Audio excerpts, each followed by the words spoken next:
ಒಂದು ಚಿಕ್ಕ ಊರಿನಲ್ಲಿ ಕೃಷ್ಣ ಎಂಬ ಹುಡುಗನಿದ್ದ. ಅವನಿಗೆ ಅನ್ನದ ಮೌಲ್ಯವೇನೂ ಗೊತ್ತಿರಲಿಲ್ಲ. ಅವನು ತಿನ್ನುವ ಊಟ ಅರ್ಧಕ್ಕೆ ಬಿಟ್ಟು ಹಾಳು ಮಾಡುತ್ತಿದ್ದ. ಒಂದು ದಿನ ಅವನ ತಾಯಿಗೆ ಇದನ್ನು ನೋಡಿ ಬೇಸರವಾಯಿತು. ತಾಯಿ ಕೃಷ್ಣನನ್ನು ಕರೆದು ಹೇಳಿದಳು, ನಾನು ನಿನ್ನಗೆ ಒಂದು ಸಣ್ಣ ಪಾಠ ಕಲಿಸುತ್ತೇನೆ.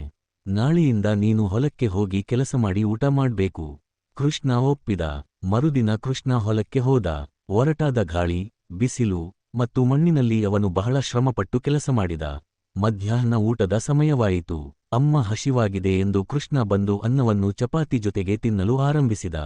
ಕೃಷ್ಣ ಹೇಳಿದ, ಅಮ್ಮ, ಇಂದು ತಿನ್ನುವ ಅನ್ನ ಎಷ್ಟು ರುಚಿಯಾಗಿಯೂ ಅಮೃತ ಸಮಾನವಾಗಿದೆ. ತಾಯಿ ಬೆಚ್ಚಿಬಿದ್ದಳು. ಅವನು ಮುಂದುವರಿಸಿದ, ಇದು ನನ್ನ ಶ್ರಮದ ಫಲ. ನಾನು ಈಗ ಅನ್ನದ ಮೌಲ್ಯವನ್ನು ಅರಿತುಕೊಂಡಿದ್ದೇನೆ.